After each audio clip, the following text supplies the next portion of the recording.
अंग्रेज़ों ने इस देश में बहुत सारे कानून बनाए थे डिवाइड एंड रूल करने के लिए, लूटने और बांटने के लिए, लेकिन कांग्रेस ने भी बहुत से कानून बनाए इस देश को डिवाइड एंड रूल करने के लिए और लूटने और बांटने के लिए। 1991 में पहला कानून बनाया प्लेसेस ऑफ वर्शिप एक्ट, और हिंदू, जैन, बौद्ध, सिख के लिए कोर्ट का दरवाज़ा बंद कर दिया। 1992 में दूसरा कानून बनाया, इस देश को हिंदू और मुस्लिम में बांट दिया, अल्पसंख्यक बहुसंख्यक में बांट दिया। हिंदू लॉ हिंदू, जैन, बौद्ध, सिख पे लागू होता है, लेकिन हिंदू को मेजॉरिटी बना दिया, सिख, जैन, बौद्ध को माइनॉरिटी बना दिया। ये इसकी डिवाइड एंड रूल की पॉलिटिक्स थी। और तीसरा जो सबसे घटिया कानून बनाया कांग्रेस ने 1995 में, जिसको कहते हैं वक्फ एक्ट, जिसको मैंने सुप्रीम कोर्ट, हाई कोर्ट में चैलेंज किया है, और इसकी अगली सुनवाई भी सुप्रीम कोर्ट में होगी, क्योंकि इन्हें हाई कोर्ट से ट्रांसफर पिटीशन फाइल कर दिया है कि मैटर अब हाई कोर्ट में नहीं बल्कि सुप्रीम कोर्ट में चलना चाहिए। वक्फ बोर्ड के सारे मेंबर मुस्लिम होते हैं। उसमें एक एमएलए है वो भी मुस्लिम, एक एमपी है वो भी मुस्लिम, एक उसमें एडवोकेट वो भी मुस्लिम, एक उसमें टाउन प्लानर वो भी मुस्लिम, एक उसमें आईएएस ऑफिसर वो भी मुस्लिम, एक उसमें जो स्कॉलर वो भी मुस्लिम, एक मुतवल्ली वो भी मुस्लिम। और उसके पास इतनी पावर दिया हुआ है कि किसी भी ज़मीन पे जाके कह दे ये ज़मीन वक्फ की है, तो आप उसके ऑर्डर के खिलाफ, उसके नोटिस के खिलाफ नियर बाई कोर्ट में भी नहीं जा सकते, आपको जाना पड़ेगा वक्फ ट्रिब्यूनल में। कहने का मतलब, अगर मेरठ में या मुजफ्फरनगर में किसी की ज़मीन पे वक्फ बोर्ड कह दे ये वक्फ की ज़मीन है, तो वो मेरठ की कोर्ट या मुजफ्फरनगर की कोर्ट में नहीं जा सकता, उसको जाना पड़ेगा लखनऊ, जो मेरठ और मुजफ्फरनगर से 700 किलोमीटर दूर है, और वहाँ जाके अपनी सफाई देनी पड़ेगी। और सफाई किसके सामने देना है? उसी ट्रिब्यूनल के सामने, उसी बोर्ड के सामने जिसने कहा ये ज़मीन वक्फ की है।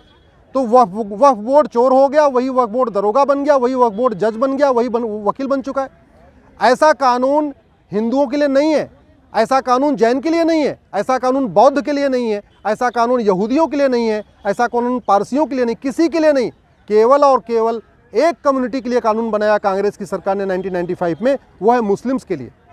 और इस कानून में इतनी शक्तियां दे दिया है कि वक्फ बोर्ड को नोटिस इशू करने के पहले कोई जांच पड़ताल भी नहीं करना, उसको जहां मन चाहे वहां वो नोटिस इशू कर दे।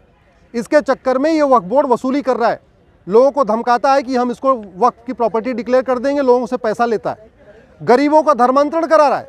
आदिवासी एरिया में जहां लोग कानून नियम को ज़्यादा नहीं जानते, वहां पे ये नोटिस देता है और कहता है कि भाई एक तरीका है, अगर आपको ज़मीन बचानी है तो इस्लाम कबूल कर लो, मुस्लिम बन जाओ। तो इस तरीके से छत्तीसगढ़ के एरिया में, महाराष्ट्र के एरिया में, या और भी जहाँ पे पिछड़े लोग रहते हैं, गरीब रहते हैं, जिनको नियम कानून ज़्यादा नहीं पता, वहाँ पे ये कन्वर्जन का कारण भी बन गया है। इसीलिए मैं कह रहा हूँ ये कानून ख़त्म होना चाहिए। घटिया कानून बनाना सबसे बड़ा राष्ट्रद्रोह है, और घटिया कानूनों के खिलाफ चुप रहना भी सबसे बड़ा राष्ट्रद्रोह है। मैं इस देश के सांसदों से निवेदन करता हूं, विधायकों से निवेदन करता हूं, इस घटिया कानून के खिलाफ बोलिए। 1991 के प्लेसेस ऑफ वर्शिप एक्ट के खिलाफ बोलिए, 1992 के माइनॉरिटी कमीशन एक्ट के खिलाफ बोलिए, और 1995 के वक्फ एक्ट के खिलाफ बोलिए। ये तीनों कानून कांग्रेस ने भारत में डिवाइड एंड रूल के लिए बनाया था, सत्ता के लिए बनाया था, मुस्लिम अपीजमेंट के लिए बनाया था। और जितनी दोषी कांग्रेस है इस कानून को बना के, उतने ही दोषी वो लोग हैं जो इस कानून पे मौन है। जो लोग इस कानून के खिलाफ चुप हैं, मैं उनको देशभक्त नहीं मानता। घटिया कानून बनाना देशद्रोह है, तो घटिया कानूनों पे चुप रहना भी देशद्रोह है। घटिया कानूनों के खिलाफ न बोलना भी देश से गद्दारी है। इसलिए मैं सबसे निवेदन करता हूं, इन तीनों कानूनों के खिलाफ बोलिए। इस देश में संविधान है, जो कानून होना चाहिए वो सबके लिए होना चाहिए। अगर वक्फ एक्ट जैसा कानून सबके लिए होता तो बात समझ में आती थी, लेकिन केवल मुस्लिम्स के लिए ऐसा कानून, बाकी किसी को ऐसा कानून नहीं। क्या हिंदू इस देश में दूसरे दर्जे के नागरिक हैं? क्या जैन इस देश में सेकंड क्लास सिटीजन है? क्या बौद्ध इस देश के सेकंड क्लास सिटीजन है? क्या इस देश के जो पारसी हैं, यहूदी हैं, वो सेकंड क्लास सिटीजन है?